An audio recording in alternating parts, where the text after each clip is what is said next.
मुर्शिदाबाद दंगे के बाद से लगातार हम आपको वहां की एक एक तस्वीर दिखाते आ रहे हैं। हिंदू परिवार के हर घर में दर्द की अलग अलग दास्तां है। हर गली में लोगों की चीख पुकार अभी तक गूंज रही है। मुर्शिदाबाद के हिंदुओं के लिए ये जगह अब जहन्नुम की तरह है। जिन लोगों को अपने रिश्तेदारों के घर पर शरण मिली वो शायद ही अब कभी वापस लौटे, लेकिन सोचिए उनका क्या होगा जिनके पास कोई और ठिकाना नहीं है। हमला नहीं मकानों के ऊपर मानो बुलडोजर चला हो। आप देख पा रहे हैं किस तरह से आम हिंदू लोगों की मकान इस तरह से फूंका गया है, इस तरह से बेरहमी से तोड़ा गया है। और ये तोड़ने के बाद इसी मकान में फिर दोबारा वापस आने को बोल दिया गया। मालदा में जो वैष्णव नगर बारलालपुर स्कूल है, वहां से शरणार्थियों को जबरन मालदा जिला प्रशासन द्वारा यहाँ मुर्शिदाबाद वापस भेज दी गई है। जिस घर में पुलिस ने इनको बिठाया, क्या वो घर, वो मकान रहने लायक है? हम सीधा एक बार रुक करते हैं ऐसी एक मकान की तरफ। आप देख पा रहे हैं किस तरह से ये है मकान का हाल। तस्वीर में आप देख सकते हैं कि यहाँ पे रहने का हालत नहीं है।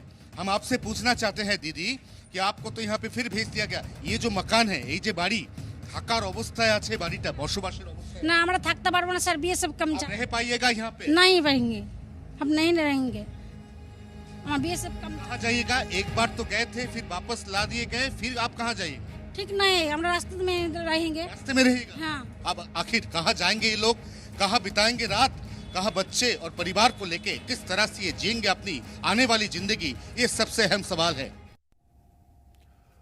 आज इन लोगों से मिलने के लिए बीजेपी प्रदेश अध्यक्ष सुकांता मजूमदार मुर्शिदाबाद पहुंचे। यहां के लोगों से उन्होंने बात की, यहां की स्थिति का जायजा लिया। आप देखिए ये तस्वीर, कभी ये एक मकान हुआ करता था, अब ये सिर्फ एक ध्वंस है।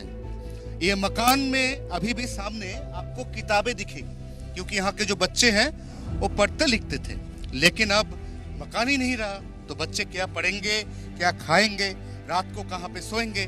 भाजपा अध्यक्ष सुकांत मजूमदार ये पूरा का पूरा जो नजारा है इसका दायरा करते हुए एकदम सीधा ग्राउंड जीरो पर आ पहुंचे, जहां पे वो देख रहे हैं कि तबाही जो मचाया गया था, दंगाई ने जो फसाद किया था, वो किस बेरहमी से किया था।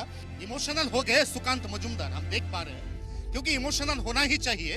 सुकांत दा, ये किस हद तक बेरहमी पहुंच सकती है, हम देख पा रहे हैं। कभी यहाँ पे मकान हुआ करता था, घर के सामने किताब पढ़े हुए बच्चे यहाँ पे पढ़ते थे, उसका एक सुंदर सुखी जीवन का उसका एक सपना था।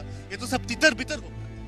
देखिए, आप देख कर ही पता चल जाता है किसी गरीब का घर था, पूरी तरीके से तोड़ दिया गया। और जो लोग आए थे, मुझे लगता है वो जो भी हो सकते हैं, मुसलमान हो सकते हो कि और कुछ हो सकते, लेकिन इंसान तो नहीं थे, वो तो इंसान नहीं थे। मुर्शिदाबाद से हमारी जमीनी पड़ताल देखने के बाद आपको समझ में आ गया होगा कि कट्टरपंथियों ने दंगा किस प्लान के तहत किया। अनाज जला दिया? क्या हिंदुओं को भूखा मारने का प्लान था? घर जला दिए? क्या पूरे इलाके को हिंदू मुक्त बनाने का प्लान था? वापस लौटे हिंदुओं को धमका रहे हैं? क्या दोबारा से दंगा करने का प्लान है? इन सवालों का सामना करने की हिम्मत ममता बनर्जी कब दिखाएंगी? इस प्रश्न का उत्तर उनके अलावा और कोई नहीं दे सकता। अगर उन्होंने हिम्मत दिखाई होती तो आज मुर्शिदाबाद जाती, मेदिनीपुर नहीं। ममता आज पश्चिम बंगाल में मेदिनीपुर पहुंची। 22 अप्रैल तक यानी कल भी वो वहीं होंगी। कल वहां उन्हें सौर ऊर्जा संयंत्र का उद्घाटन करना है।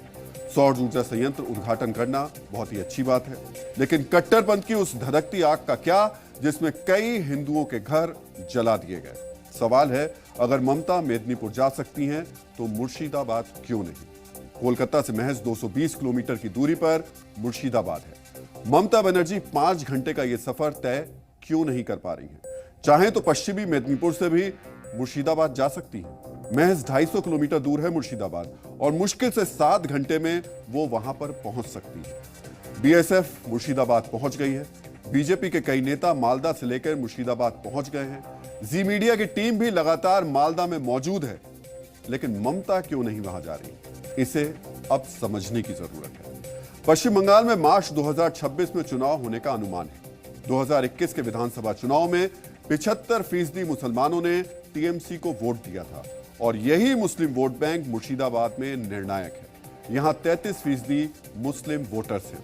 मुर्शिदाबाद में 22 विधानसभा सीटें हैं, इनमें से 14 मुस्लिम विधायक हैं और इन 14 में से 13 टीएमसी विधायक हैं। शायद यही वजह है कि ममता बनर्जी मुर्शिदाबाद की ओर मुड़कर भी नहीं देख रही है, क्योंकि हो सकता है उन्हें यह लग रहा हो कि कट्टरपंथियों का मनोबल जितना बड़ा रहेगा, उनके वोट भी उतने ही ज्यादा बढ़ेंगे।